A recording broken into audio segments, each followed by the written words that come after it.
Ladies and gentlemen, if I could have your attention, we're going to get started. Mr. Chancellor, we have a special place for you right here. Please. We have the Chancellor of the CUNY system and his wife. Please join us right here.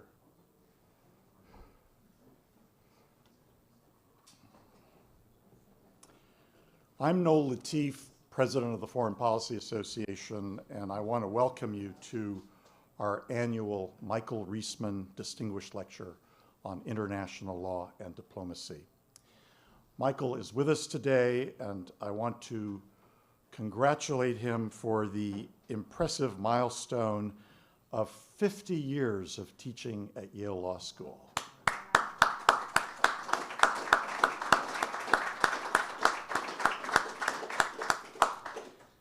His students, numbering in many thousands, certainly speaking for myself, revere him and are in awe of his far-reaching impact on American and international jurisprudence. Michael has served for nearly 30 years on the FPA board, where his counsel has been indispensable to the board and to myself. But Michael's greatest accomplishment has been his close-knit family. And I'm delighted to welcome his wife, Manoush, in her own right, a distinguished practitioner of public international law, and their daughter, Diana, an up-and-coming lawyer who is currently serving as a law clerk to Judge Jose Alberto Cabranes of the U.S. Court of Appeals for the Second Circuit.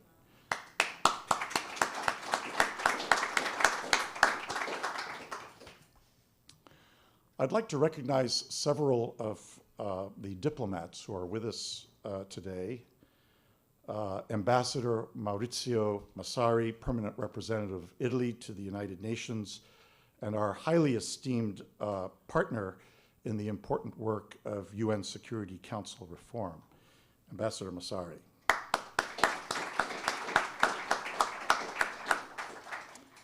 Ambassador Sergei Kislita, Ukraine's permanent representative to the UN, who is also with us today.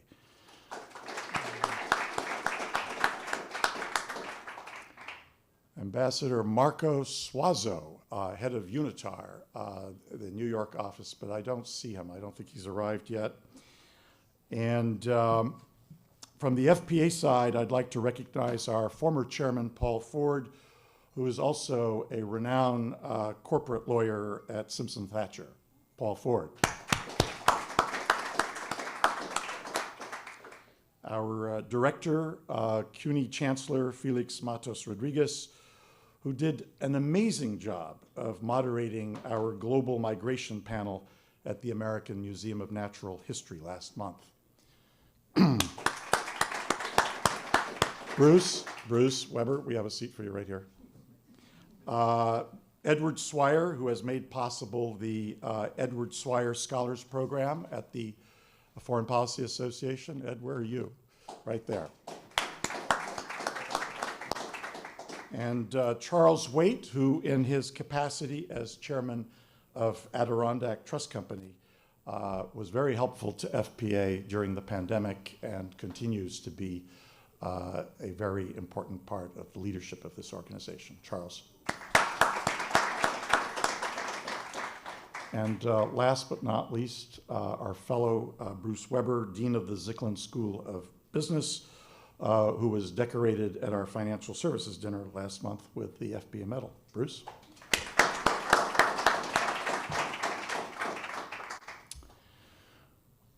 We are delighted to have with us today as our speaker, Professor Timothy Snyder. Professor Snyder is the Richard Levin Professor of History at Yale University and a permanent fellow at the Institute for Human Sciences in Vienna, where he co-directs the Documenting Ukraine project, the author of 13 books, including the bestsellers Black Earth, On Tyranny, and Bloodlands, Europe Between Hitler and Stalin. His work has been translated into 40 languages. Without further ado, I'd like to turn the floor over to Professor Snyder.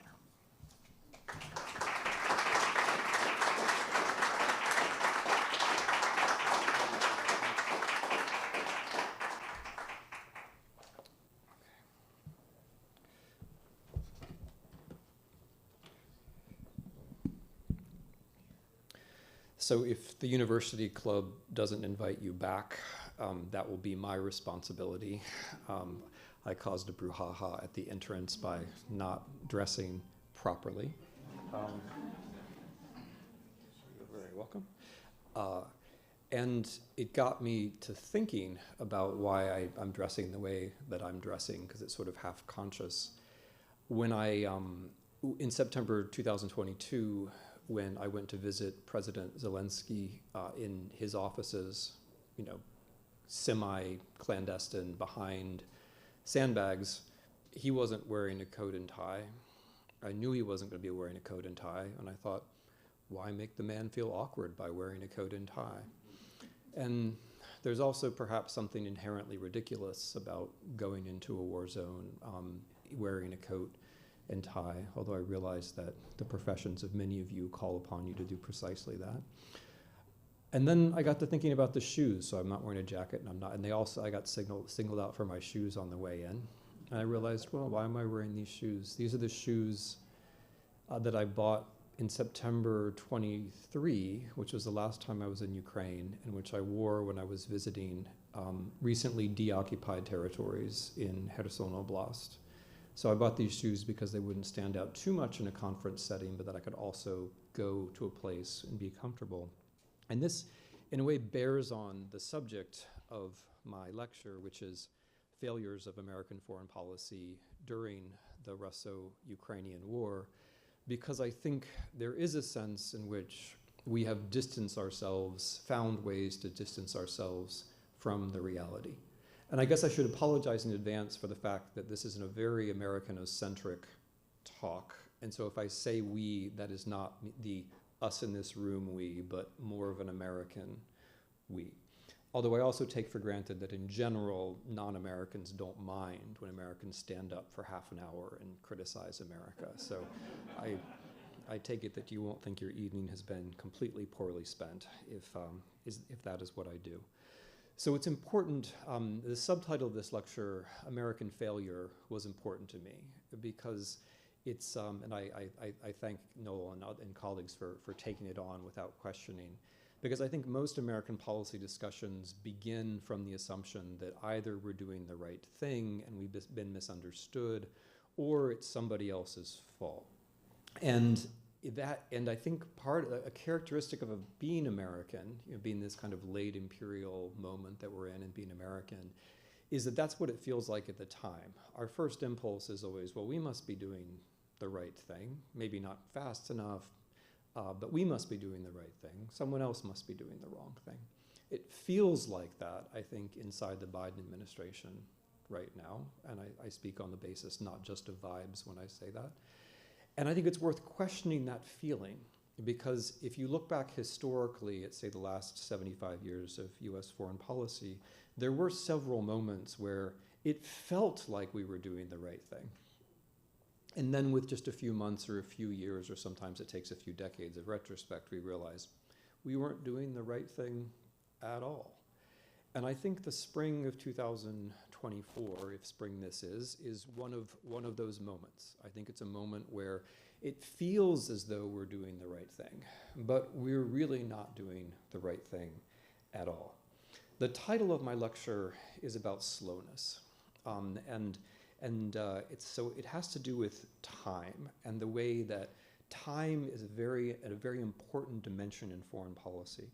You'll have to pardon me for thinking this because I'm a historian and time is what I work with. And when I work on the history of foreign relations and the history of wars, I can't help but notice how important the passing of time is and the understanding of time and the way that people think about time.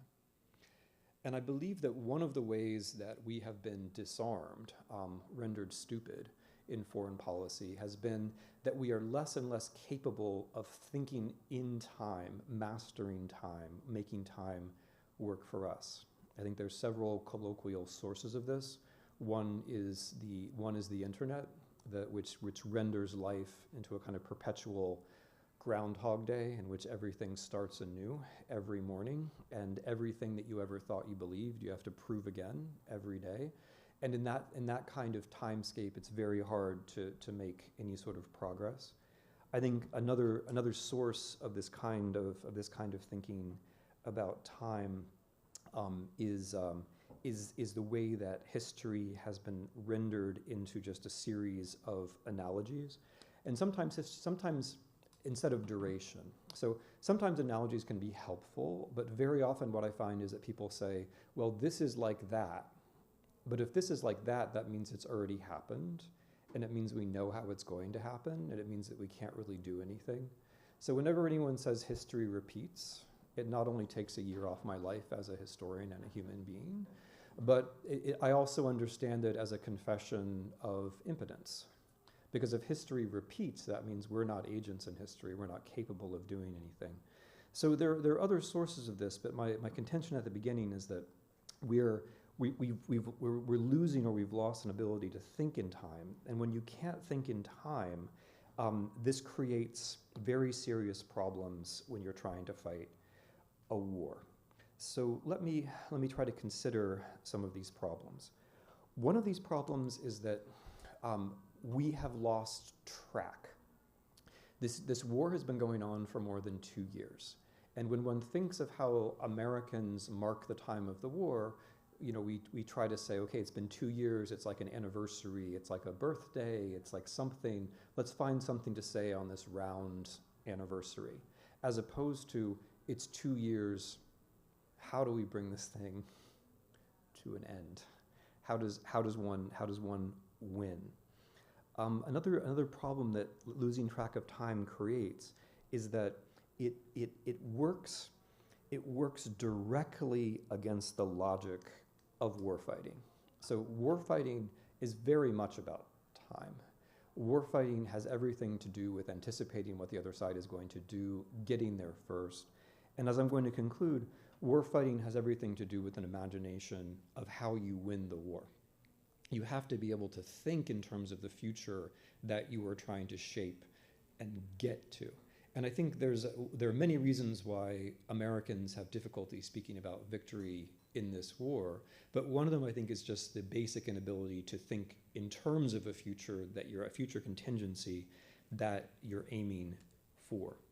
So this is my basic premise, that we're having trouble with time, that we're moving very slowly, and as we move very slowly, approaching the kind of Zenos Paradox point where we do nothing at all, and again, this is my American we maintain the typical American view that it's we who are doing everything and that other people should be grateful to us.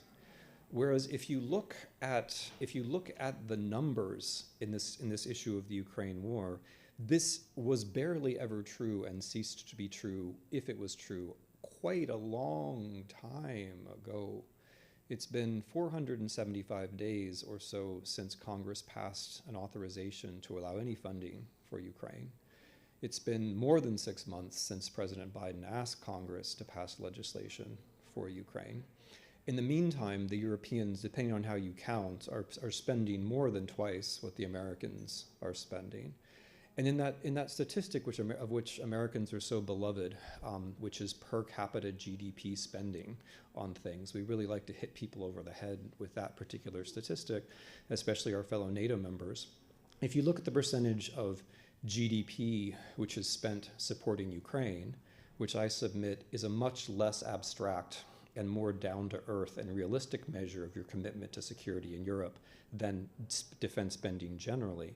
If you look at that statistic, we're behind Cyprus, we're behind Malta, we're behind all those European countries that you forgot existed, as well as the ones that you remember. We're behind pretty much all of them. We're behind the Czechs, we're behind the Slovaks, we're behind the Bulgarians, you name it, we're behind them. And we're not even vaguely competitive with the Norwegians or the Estonians or the Lithuanians or the Latvians or the Poles. So so my point is that as we slowly do less and less and less, accompanying this deceleration is a kind of self-assurance which over time, as time moves ever more slowly, blurs into, and I think we now see this, a kind of defensiveness, right? Well, perhaps we're not doing anything at all, but somehow we're still the leaders, somehow we're still the best, somehow we're doing the right thing.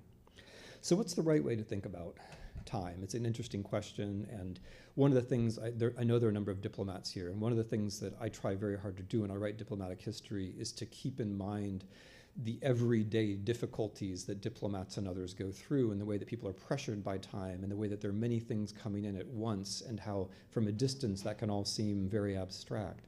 But one, I think, helpfully correct way to think about time is in terms of conjunctures and then durability. So a conjuncture is a moment when things come together and where what you do perhaps has more impact, more effect than it might at some other moment. I'll give you an example of what I mean by a conjuncture. One conjuncture was February of 2022, when Russia invaded Ukraine. That was a moment when many different things came together, and no doubt historians in 50 years will still be arguing about what exactly it is that led to that conjuncture. But I think it's fair to say that was a moment when many threads came together, many causal forces came together, into a moment where things could have gone, and this is the important part, in very different ways. When you're at a conjuncture, that means that events can spread out wildly and radically. To use the terminology of the Marvel Universe, which I'm sure is very familiar to all of you. This is where I look for the guilty smiles. There are various timelines that spread out from each other, with creating great distances. So if you'll recall February of 2022, I mean, think hard about February 2022, not the way people talked about it afterwards, but the way that people talked about it at the time. In February 2022, the entire American foreign policy establishment was convinced that Ukraine would be defeated in 72 hours. There was zero difference between the American foreign policy establishment's view and the view of the Kremlin about what would happen in this war. Now, imagine now the reality, the timeline, if you will, in which that was true, in which Ukraine was defeated in 72 hours, in which Zelensky did flee and the government did flee the country, in which all the resources of Ukraine were now in Russian hands and so on. That is a very different world than the world that we're living in. And I think one has to think in terms of time and conjunctures and the way realities spread out if we're going to have a sense of just how significant that is. Events spread out, one possibility from another possibility. And then the funny thing is, when you're on that better timeline, you start to take it for granted. You start to think, oh, well, we have to be here. This is the only way things could have turned out. Maybe it's because we're such good people that we're on this timeline, right? So one thing that you very rarely hear said in American foreign policy discourse, sometimes you do hear it said by some smart people, and Applebaum's an example, but rarely do you hear it said that the 2 years that we've just had, we owe to the Ukrainians. That would be it's almost impossible to say that with an American accent, isn't it? These 2 years that we've had, we owe to the Ukrainians. It could have been a very, the wall, my American accent bounces off these paneled walls, and they protest that was said in American English, frankly. Like, it's such an odd thing to say, isn't it, for an American? We owe, and what do we owe in particular? These are the things that we've forgotten, right? The greatest human capacity is the capacity to take things for granted. And once you move onto a timeline which is a better one rather than a worse one, this is what you take for granted. What specifically, what concretely do we take for granted? We take for granted that there hasn't been a spectacular genocide in Ukraine. Of course, in the territories that Russia occupies, there have been mass deportations of children. There's been perhaps as many as half of the population of Kherson that was under occupation was tortured. Local leaders all over Ukraine that were under occupation were murdered. There has been genocidal policy, but what has been held off by the Ukrainian armed forces is a general destruction of Ukrainian society. We take that for granted. What's been held off is a terrible strike against international legal order. The basis of international legal order, or one of the bases, is the notion that one country can't invade another country for no reason and take its territory. The Ukrainians, by defending their borders, are defending that principle. Had they given up, I think the status, the robustness of that principle would be very different. A third thing which Ukrainians are holding up is the entire European Union model. The model of the European Union is that post-imperial countries can engage with one another in prosperity and peace without war. That is a model which seems still plausible because the Ukrainians are fighting. Had the Ukrainians given up, that model would seem implausible, I think, to the point of laughability. Do Europeans see it that way? I submit they do, but very rarely. Another thing that we are taking for granted that's normal about this timeline is that Ukraine is fulfilling the NATO mission. Extraordinary thing to say, but it's true. The mission of NATO is to absorb and deflect an attack by the Russian armed forces. One country is doing that now, and that country is not a NATO member. We take that for granted, but it's happening every day. Another thing, perhaps the final thing I'll mention, oh no, two more because they're important. War with China. You might have noticed there hasn't been one in the last couple of years. One of the reasons, and I note that for our foreign policy discourse for the prior 25 years has been chiefly orbiting around the risk of a major conflict with China. The Ukrainian resistance to Russia makes it clear to the Chinese, and if you don't believe me, ask Taiwan, makes it clear to the Chinese that offensive operations are unpredictable and difficult, thereby deterring China, but not only that, deterring China in a way that the United States cannot deter China, because every way that we deter China can be understood as provocative, whereas Ukraine simply defending its sovereign territory provokes no one and cannot be understood as provocative. So the Ukrainians there are doing something for us which we can't do for ourselves, which is true at the last point as well, which is nuclear war. Probably you've taken under advisement that there hasn't been one in the last couple of years. One of the reasons why, which is an important point in and of itself, but one of the reasons why, and I'm speaking completely seriously now, the Ukrainians are helping us, helping the world here, not just American us, is that as a state without nuclear weapons, defending itself in a conventional war against a nuclear power, they are making, by their actions, the argument that not everyone has to have nuclear weapons. Were they to lose, or had they given up, then that argument would have worked the other way. So the fact that Germany, Poland, Japan, Iran, you pick it, middle-sized powers, our allies or not, have not undertaken a nuclear program or continued it or accelerated it as you prefer, is very much related to the fact that Ukraine is resisting. And again, if you don't ask me, push this question a couple layers deep in Berlin and Warsaw and see what you get, because it's certainly something which people are thinking about. So all of that, from nuclear proliferation through international order, through European order, through the lack of genocide, to the legal order in general, all of that is on this timeline, which we, and that's an American we, but not only, owe to Ukrainian resistance. So the Ukrainians have been, to speak very colloquially now, they have been buying us time. They've been buying us time. And it's not clear in what currency we are now paying them back. Increasingly, Americans are paying them back in the currents of ignoring them, avoiding them, and failing to make policy. And I'm going to suggest that this could have disastrous consequences. Because, of course, the fact that the timelines, the possibilities spread out like this doesn't mean that they will always stay like that. They can also collapse back into another. And we're heading now for a world where they will.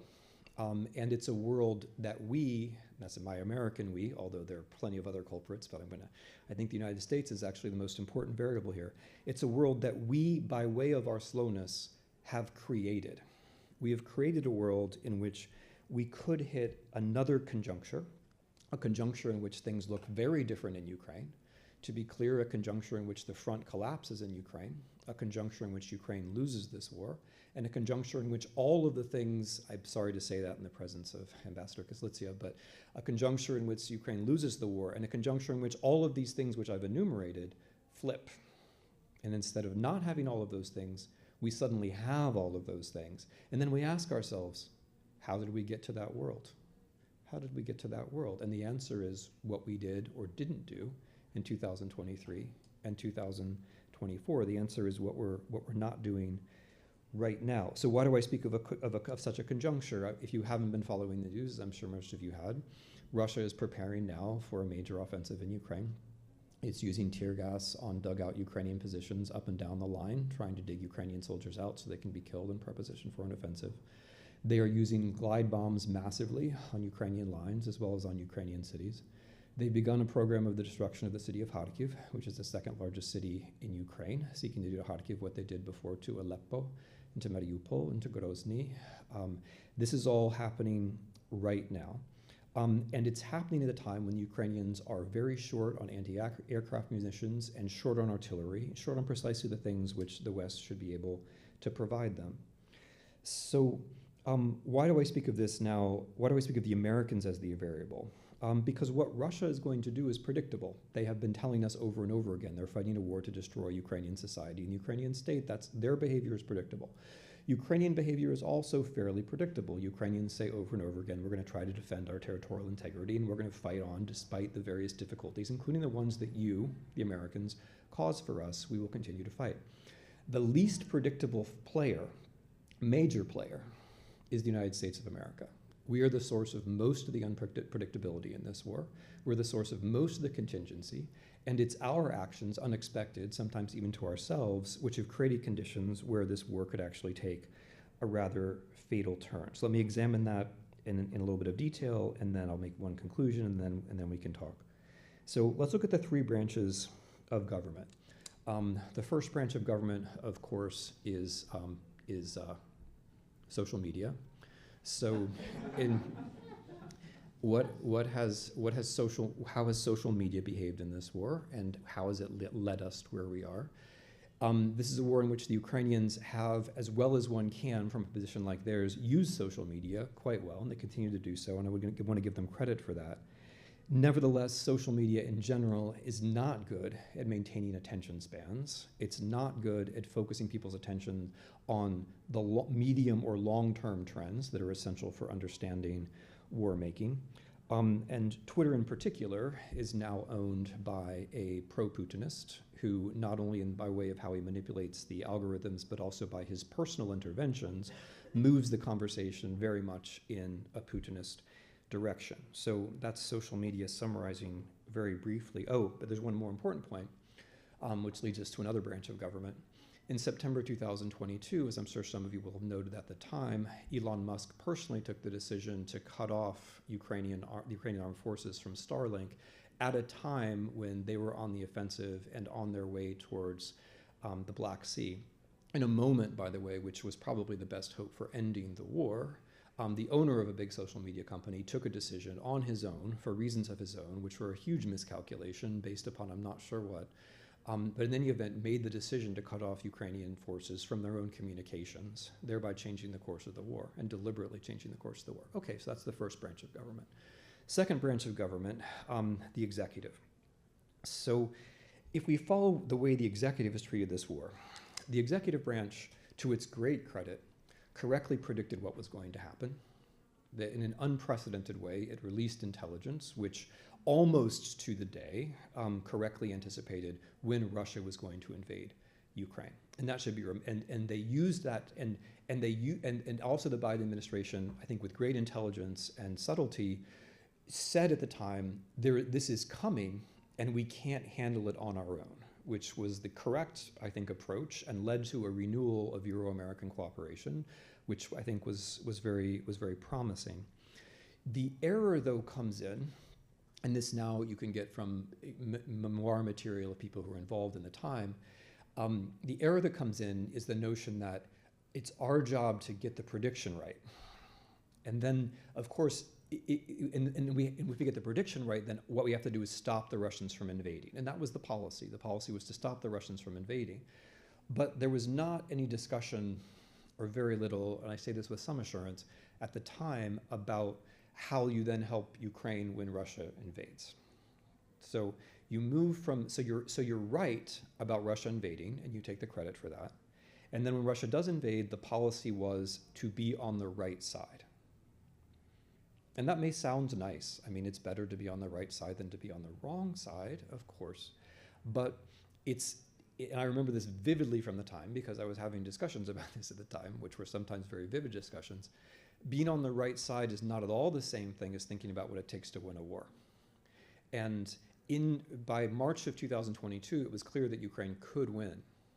But we were very, very slow, I mean, perhaps infinitely slow, in taking that on board.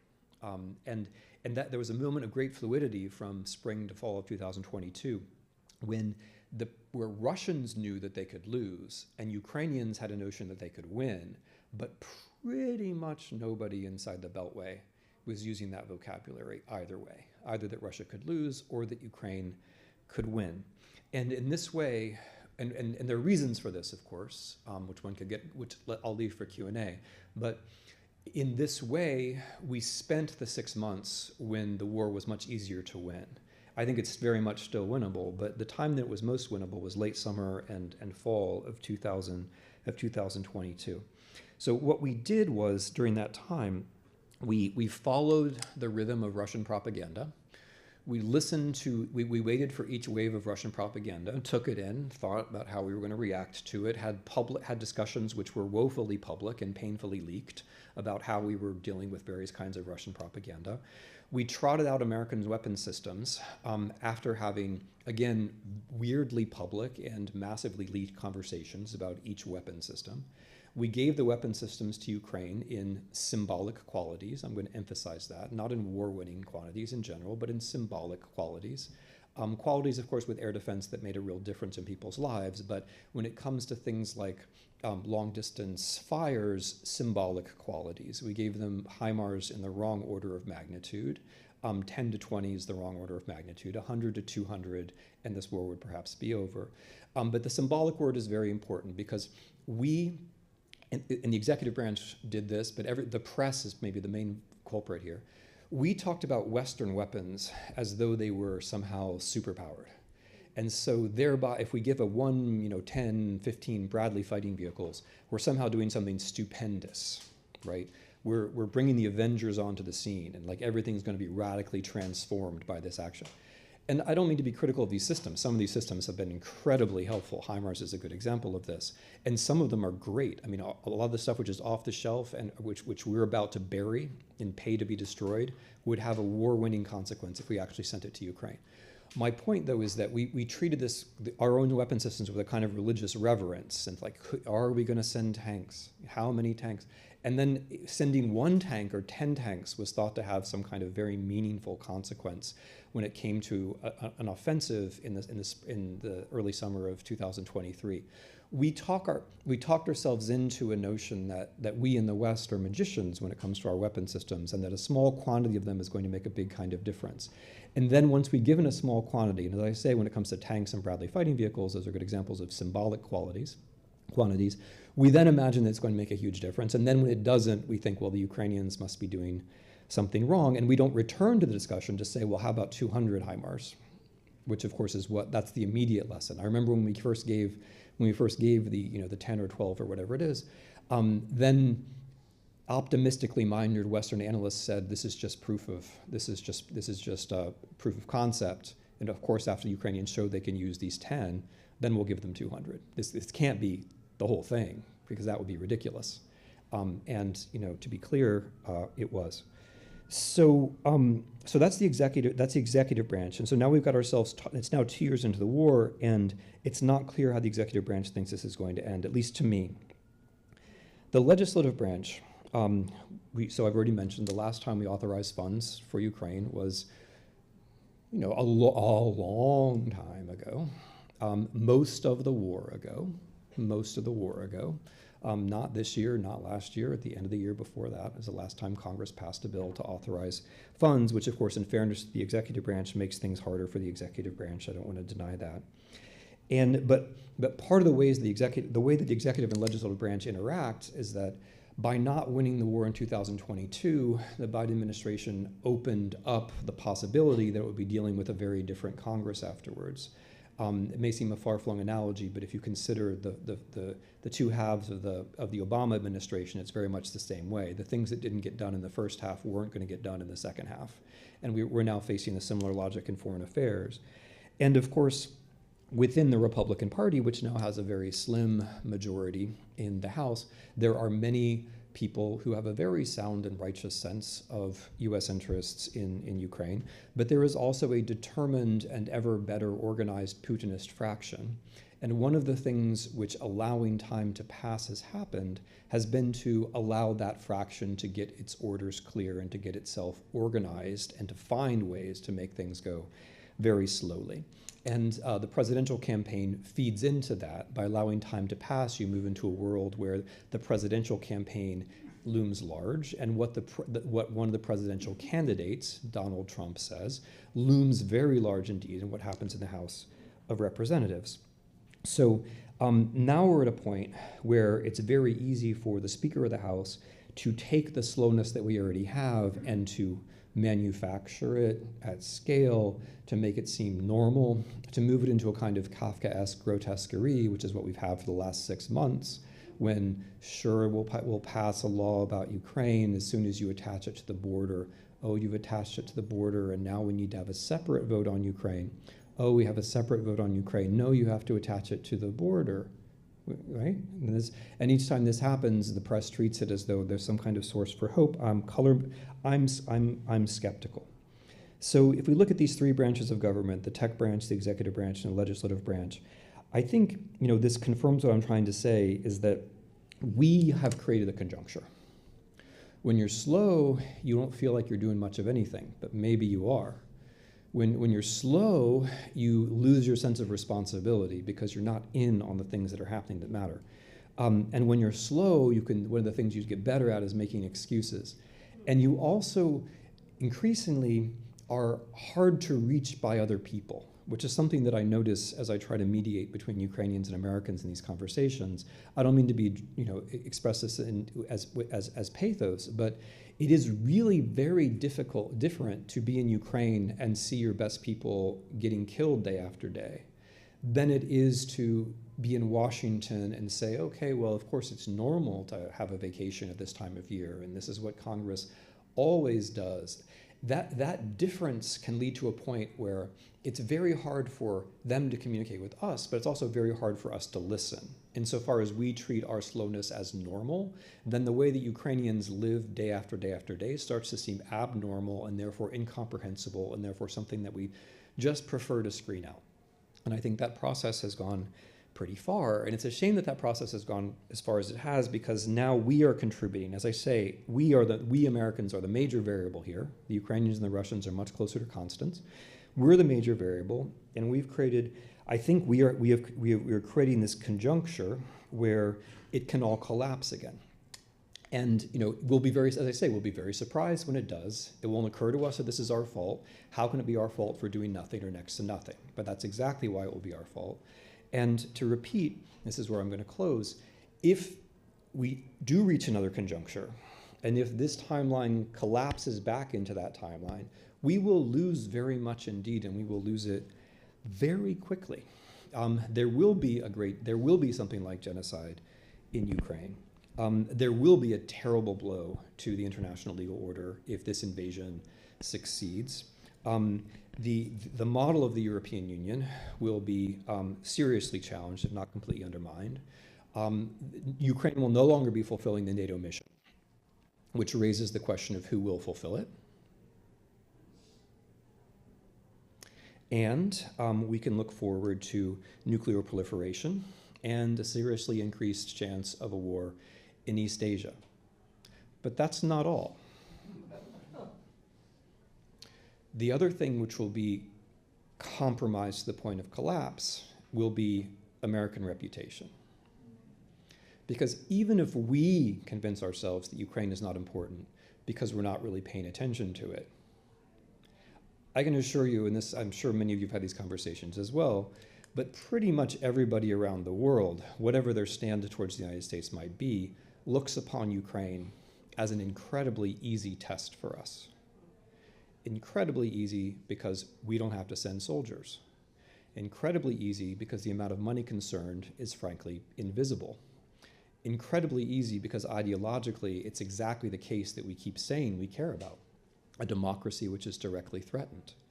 And so if we can't pass a test which our allies, adversaries, and everyone else regards as being incredibly easy, we can't expect our allies, adversaries, and others to think that we will pass harder tests in the future. We can bluster all we want about it, but if we fail to pass this test, no one's going to think we're going to pass any others. But that's not all either. And now I'm going to say something which is certainly going to be painful for our Ukrainian guests, and I have to apologize for this in advance.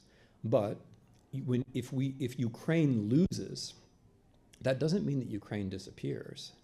It means that these incredibly skilled and experienced soldiers will be press-ganged into the Russian armed forces. It means that the technologies which Ukraine has developed on its own, technologies, without being too specific, although I'll be happy to do more in the Q&A, technologies which Taiwan very much needs will instead go to Russia and to China. It will mean that Ukrainian agriculture, which is the third or fourth most important agricultural sector in the world, will be controlled by Russia rather than by Ukraine. It will mean that rare earths in Ukraine, which are necessary on the market and necessary for lots of people, will be controlled by Russia. So there's a lot more to be lost here.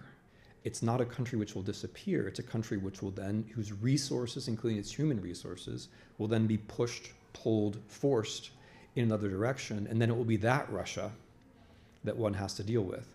A Russia which has won a war of aggression, a Russia which has proven that the rules don't matter, a Russia which has gained lots of resources, and a Russia which has proven, not only to itself but to most of the world, that there's no particular reason to take the Americans seriously. That's what we have. So then just to conclude, what's the right way of thinking about time? And I'll just say this in a very general principled way. You have to be able to think about a future conjuncture which is a better one and which you create. You can't just keep sliding along and ignoring what's happening.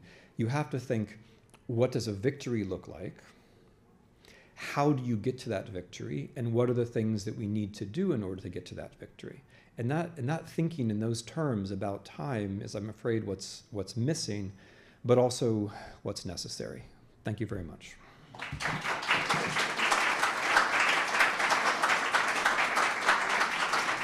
Thank you.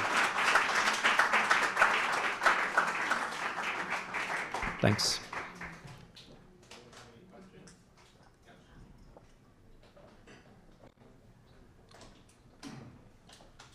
Maybe I can, is this on? Yeah. Start off with the first question here. Do you think that part of the problem, too, is that we are misreading Mr. Putin's irredentist mission to resurrect the former Soviet Union, and that if that was more clearly explicated, that maybe the public would take this more seriously, and other countries would too. I mean, after Ukraine, do you see Poland as the next country that might be invaded by Mr. Putin? So I have two answers to the first question. The first answer is, I think it's a mistake to think that we have to have a full agreement about what Putin's motives are before we act. I mean, I'm somebody who wrote a book about the way Putin thinks, and I spent a great deal of time listening to his radio addresses and reading everything he wrote back when he used to write, and tracking his language. I know Russian, and I have a view about what Putin's motives are, which I'm happy to share. But I think for foreign policy purposes, we can get ourselves into a bit of a trap by thinking too much about what Putin thinks. Because the danger, of course, is that when we make the first question, what is Putin thinking, where is he coming from, the temptation is then to say, well, if he's thinking X, maybe we can appease him by Y. And there has been a lot of movement in that direction in the American political discussion. So I would have stayed, I think it's safer to stay with the word, with the irredentism, or with a general conceptual claim like, or legal claim, like he's fighting an illegal war of aggression. He's committed these war crimes. And then an empirical discussion of what occupation is like and what the war is like, because I think that forces one to think, okay, how do you stop these things? I think part of the magic of dictatorship is that we get caught up in thinking, what exactly is it? You know, what exactly is it? So, I mean, the formulation of a return of the USSR motivates some people but not others, you know, and the formulation of him as a fascist motivates some people but not others. And I think the important thing is to kind of stick to what's really obvious and not try to get that question exactly right. And also, I think it's a lot of this is a lot more commonsensical than we think it is, because again, I do think that Putin has an ideology, and that it's one you can write about. But if you look at his behavior is much more predictable in terms of stopping where there's strength and pulling back. And when we try to figure out the deeper motives, we don't notice that he's stoppable. You know, it involves a commitment to a certain kind of force, rather than necessarily getting the question right. Poland, I mean, the thing that I wanted to stress at the end, and I think you caught it because I heard some, you know, suppressed gasps in the room, and sorry, but the thing that we have to keep in mind is that whatever the next target is, it won't be the same Russia, right? A Russia which wins this war is going to be a very different Russia than the Russia of February 2022. It's going to see itself differently. It's going to see the rest of the world differently. Maybe it'll be overconfident. Probably it will be. I don't think Russia can defeat Poland, for example. I think that would be a huge mistake. I think the Polish armed forces were quite well equipped, and now they're now they're going through some. Now they're practicing some things. I think Russia would be ill-advised to invade Poland. And I want to take, but I think the way they test NATO would be much more like a few missiles over Moldova, and oh look, one crossed into Romanian territory, and oh look, one exploded in Romania, or oh, we lost track of some vehicles around Kaliningrad, and oh sorry, they just happened to go into Lithuania, and what are you going to do about it?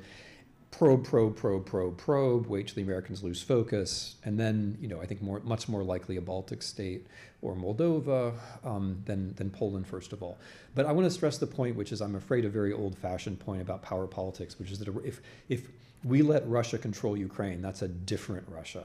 And we might want to think the Ukrainians are superheroes and like they would always resist. I say this with love, but nobody's a superhero, and anybody can be press-ganged. And if you don't believe that's happened, that's the whole first 9 months of this war. The Russian soldiers who were killed in the first 9 months of this war were chiefly Ukrainians who had been press-ganged into the Russian service, and then followed the national minorities, and then followed the poor people, right? So it has already happened, and it can happen to anybody. And when we get to the point where we as Americans are saying, well, of course, Ukrainians could never do that, that's like that. If you flip it around, like that shows how untenable our own moral position has become. Because we are creating the world in which that's unfortunately quite thinkable. Even though, of course, and I understand the Ukrainians will resist this form of this logic, but it's cruel. But unfortunately, it's also true. Anyway, so I can go on all these things, but I should let other people ask questions. I have the bad habit of like sharing all my thoughts when there's a question.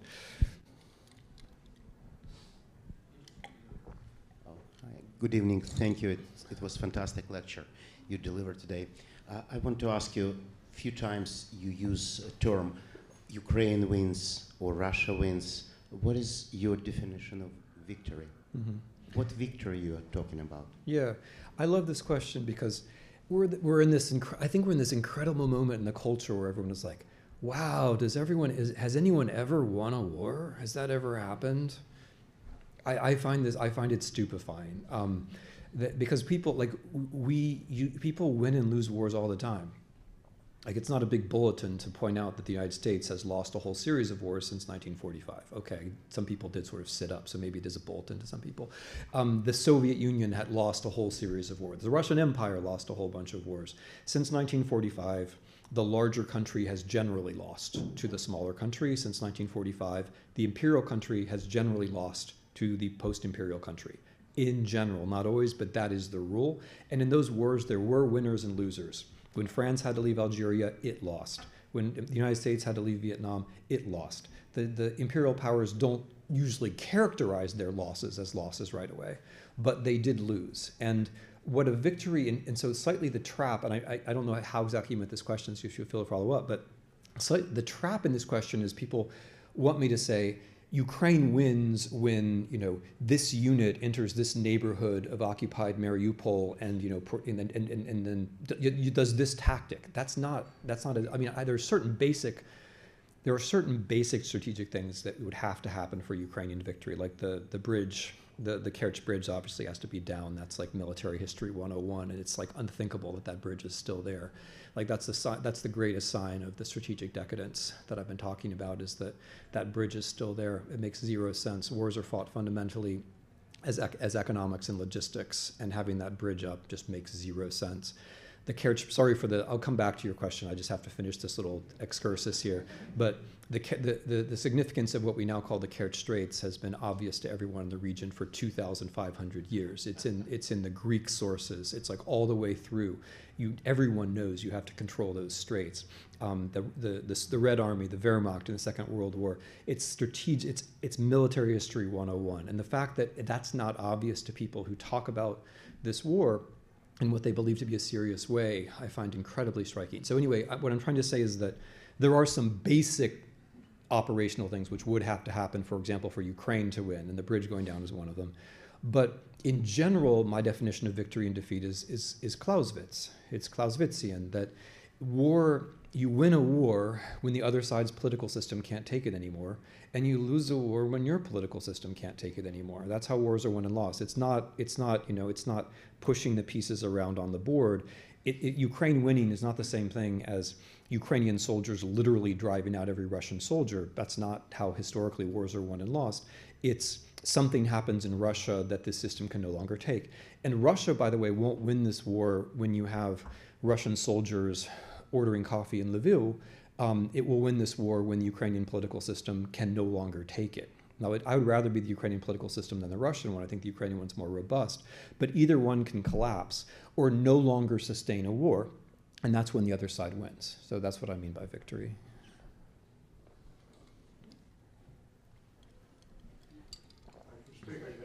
No.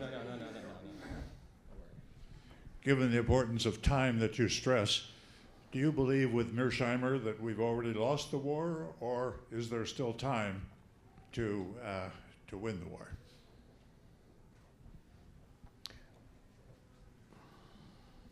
I try to be a nice person, so I'm trying to think of something where I agree with Professor Mearsheimer to sort of make a pleasant bridge. I skipped this part of my talk, which was about the international relations view of time. So part of the problem with these so-called, there's a whole list of problems, but part of the problems with these so-called realistic or realist views of international relations is they don't take time into account. So each encounter between states is a complete mathematical abstraction where the international relations theorists usually or often entirely uninformed view of what the strength of the two countries is then used to determine what's going to happen, right? So Professor Mearsheimer believed that United Germany would immediately invade Poland on this logic, right? And of course, if you know nothing about what happened in West German politics between 1945 and 1990, and you just think, well, Germany's bigger than Poland, then you're going to publish a paper which says Germany's going to invade Poland, which he did.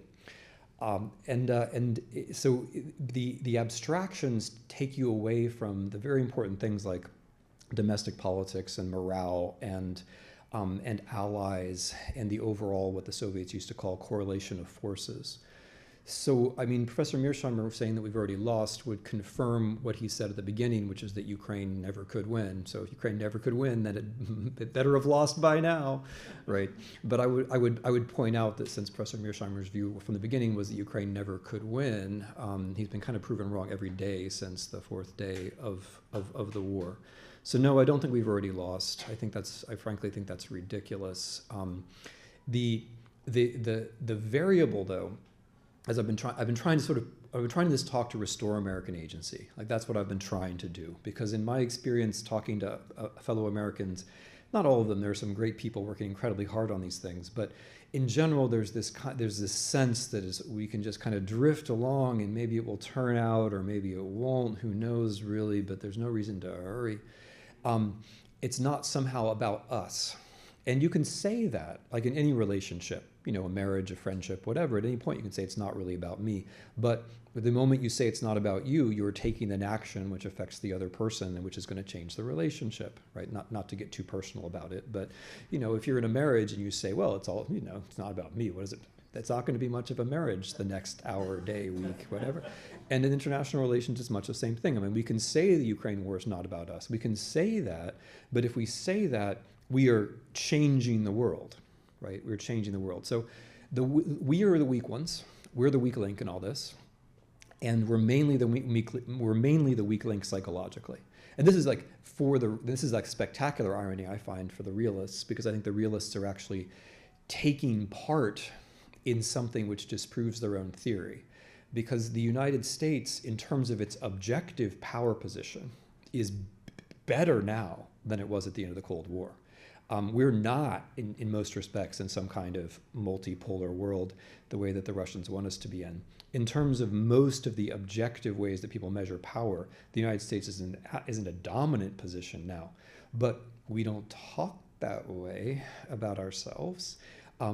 We don't think about what we could do in practice to change the world the way that we confidently did, sometimes way too confidently, in the 1990s or 1980s. And so I think, you know, the Mearsheimer view that we've already lost is a symptom of it's one of many, of our inability to judge our own power. Ukraine could win this war with weapons that your taxpayer dollars, again, that would be an American you, that your maybe, I don't know, do UN diplomats pay? I don't know. But Ukraine could win this war entirely with American weapons that American taxpayers are about to spend to disassemble, that we're never going to use. There are 1,000 HIMARS systems which we're never going to use.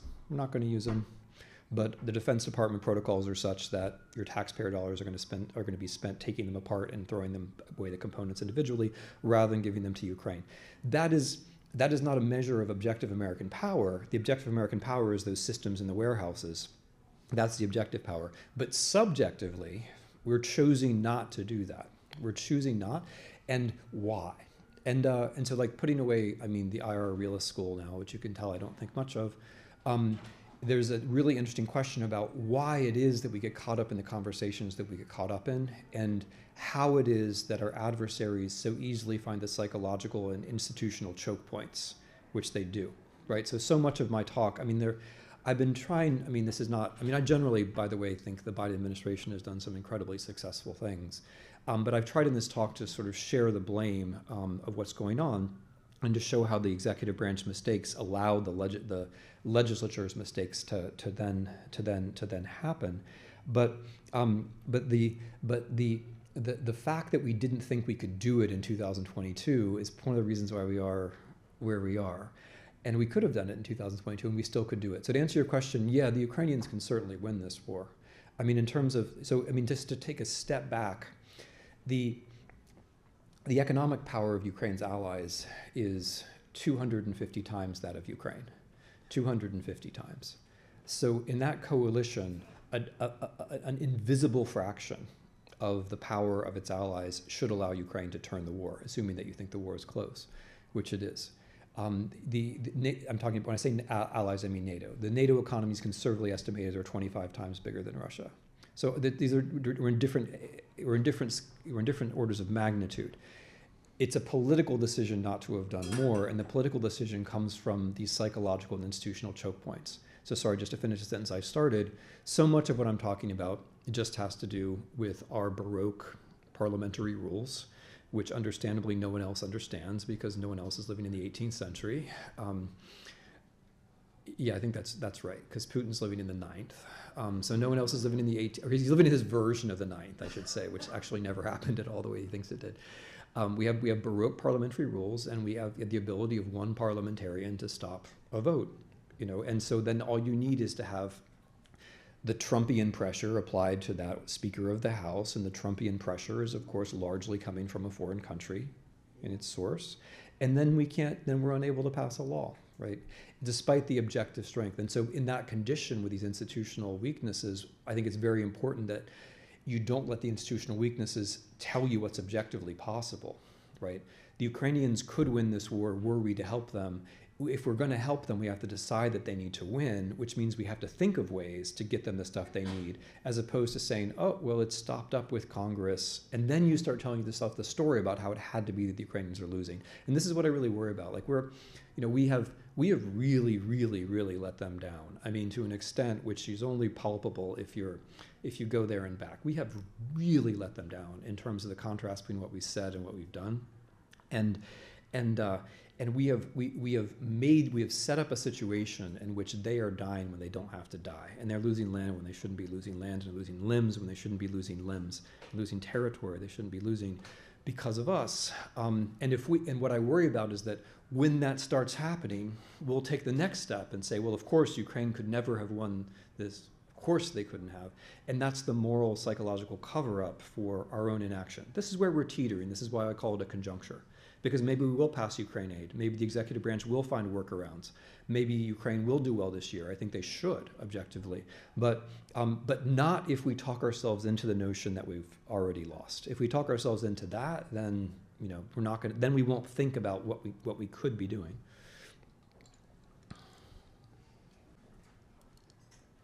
Hi, thank you very much to you and to the FPA for this invaluable conversation. I wanted to know, what would a defeated Russia look like, both domestically and in its role as a global power? I mean, these things are impossible to predict, but broadly speaking, defeat is a very good thing to happen to you as an imperial power. It's the whole history of the happy, safe Europe that one has is a result of Europeans losing imperial wars. That's the main thing. I mean, the precondition of the European Union is, you'll notice if you follow the history, the whole sequence is you lose an imperial war. The Germans lost an imperial war for Ukraine, incidentally, or maybe not so incidentally, in 1945. The French lose in Southeast Asia and Algeria. The Dutch lose in Indonesia. The Spanish and the Portuguese then lose in Africa. You have to lose an imperial war. Like that's insofar as there's an iron law of European history, you have to lose your imperial war in order to get to that position where you say, oh, we're a European country and now we're going to be all peaceful, right? The whole European story, which is 100% wrong, is we're very peaceful, unlike the Americans, because we don't like to fight wars. But the true story is that the Europeans did not learn from 1945 not to fight wars. That never happened. That's 100% mythical. After 1945, Europeans kept fighting wars until they lost them. I mean, right after the Second World War, the Dutch went after Indonesia. I mean, there was no, they did what they were going to do, which was to maintain themselves as empires. The decolonization happened because they lost wars. It wasn't some kind of objective process. They lost wars. And I say this just to set up Russia, because I think it's really important not to think, oh, like Russia is so special and mystical and something. Like, it's an empire. Empires eventually overreach and they lose wars. That's a 200-year historical pattern. Russia fits into it, I would like to think, more or less normally. It will be awkward when they lose a war, but the best chance, and I believe the only chance, to have something like a normal Russia is for Russia to lose this war. And this is one of the things which I find very frustrating, that yeah, Russia has chosen to fight this illegal war of aggression. It's chosen to do this, but that doesn't mean that we have to think, well, the outcome must necessarily be worse if they lose. I mean, you gotta lose those wars. The wars that like the genocidal wars, those are the ones you should lose. You got to lose those wars. You can't, because if you win them, then you think, this is the way the world works. Not just for you, but you're educating the entire world that this is the way the world works, right? That's what I don't know how clearly I got it across, but this is what I meant when I said Ukraine was defending the EU model. Because insofar as an imperial power, it loses or seems to be losing a war, then something like the EU makes sense.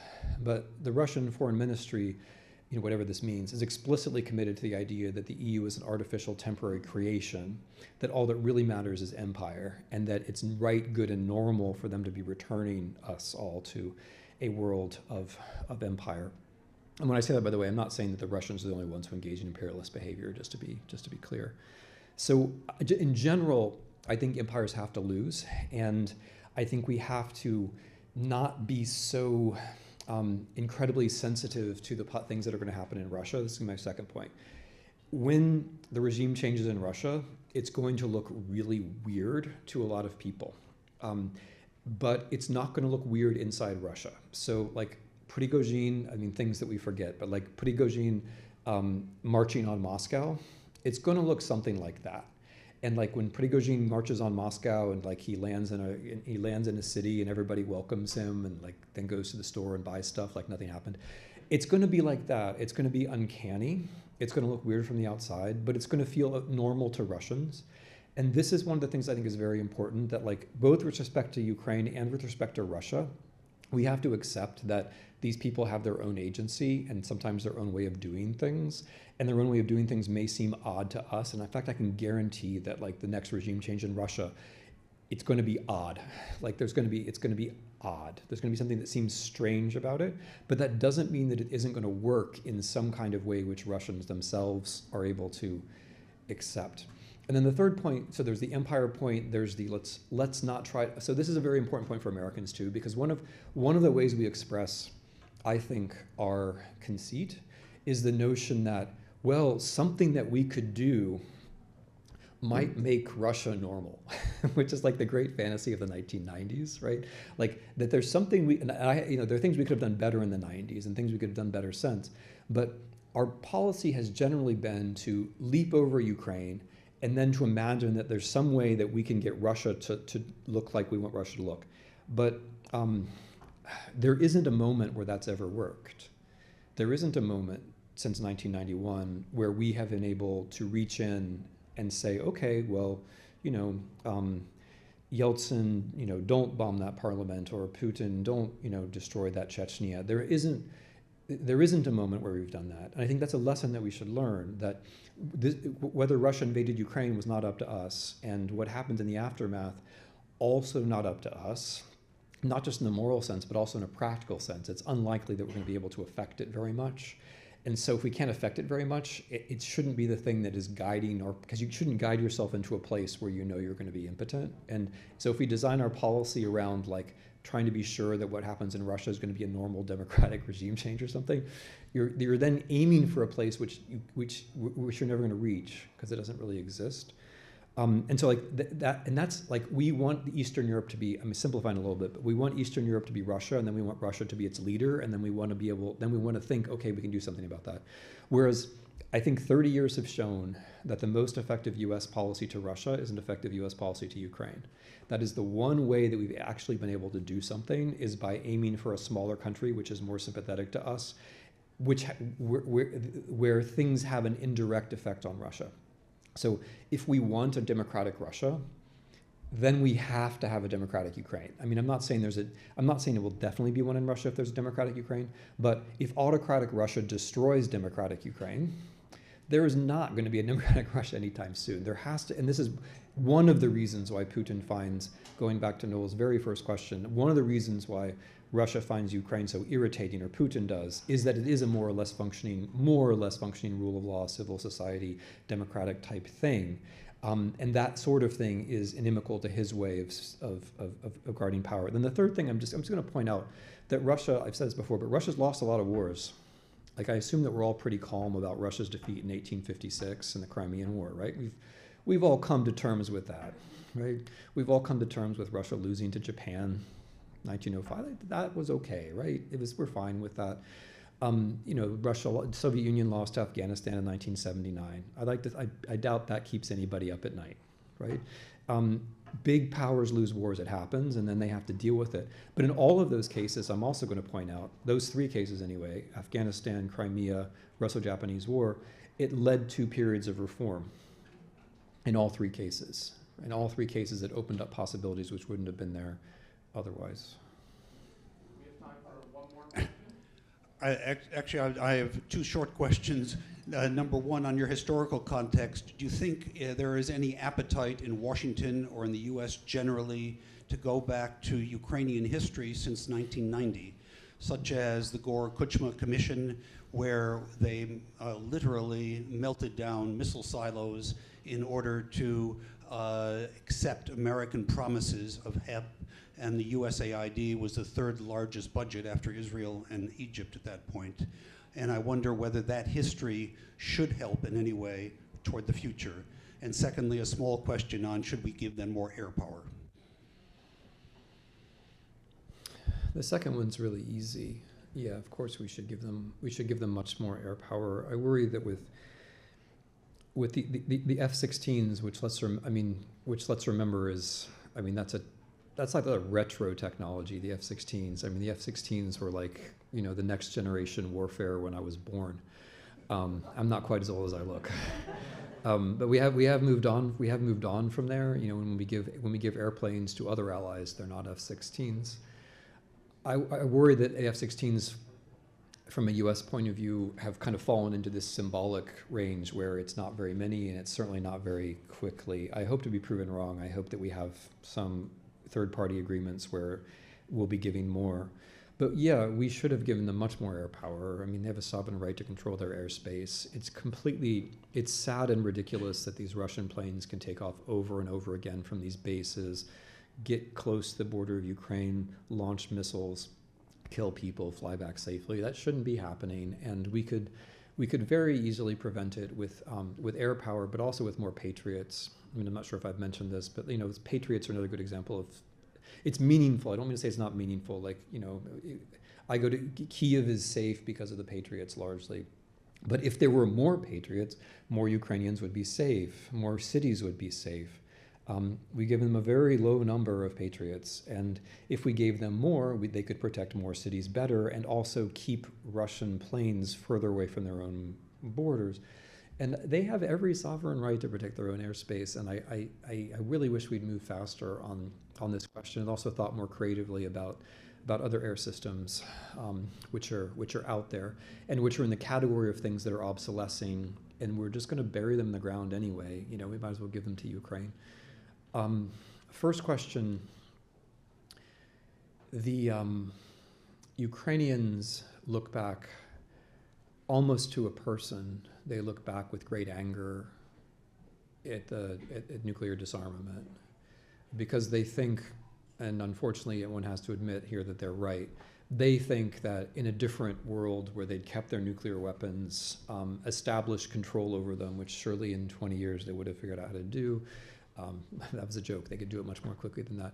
But in their, putting aside the merits of it for a second, pretty much all Ukrainians think that there was a double betrayal there where if they had kept their nuclear weapons, Russia never would have invaded.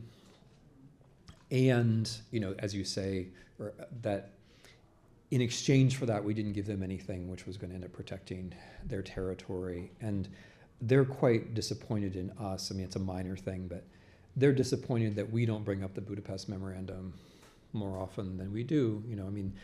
It's a little bit cynical and disheartening for, when Americans say, well, NATO is real, when we said security assurances, we didn't mean anything at all. That's a little disheartening for people and for Ukrainians.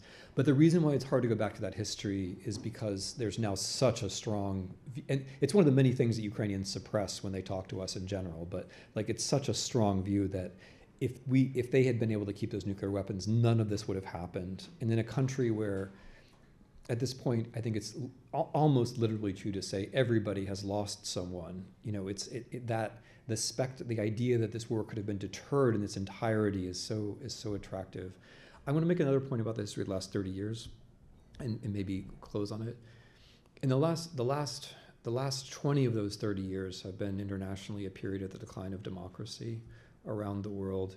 And it's been a period not just of the quantitative decline of the number of democracies, but the democracies we do have are generally worse democracies than they were 20 years ago, including this country. That's the overall trend.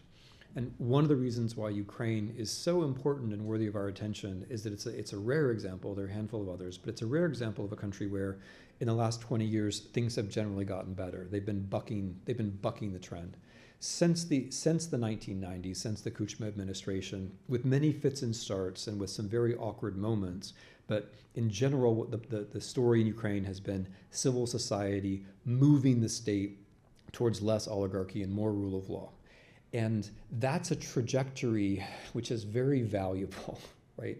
And I didn't mention this in this talk, but one of the things we lose if we lose Ukraine is a huge amount of morale, because one wants to think that we could have countries that get more democratic, and that could work. And there are precious few of them around right now. Precious few countries are getting more democratic. And if the one big European country, which was moving in that direction, gets invaded, destroyed, removed from the map, that's not just going to be a loss in all the other ways that I talked about. It's also a terrible loss in morale for people who think that democracy is good, but also for people who think that it's worth taking a small risk for democracy. Because if the people who take a big risk for it, and the opinion, like if the Ukrainian opinion polls say, what are you fighting for? Number one is borders, and usually borders. And then number two, or in there up towards the top, is a democratic way. So that is in fact what they're fighting for. And if you let people who are taking big risks for democracy go, you let them die, you let them be horribly wounded, you give up on them. If you let that happen, then who's going to take small risks for democracy? And if nobody's going to take small risks for democracy, democracy is going to have a really hard time in the next 20 years. Professor Snyder, thank you very much for your thought-provoking remarks.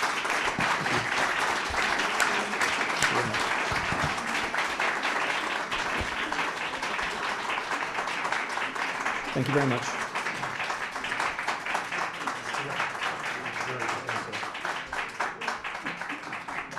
Thanks. Please join us for drinks. Okay. Maybe we need drinks after that. No.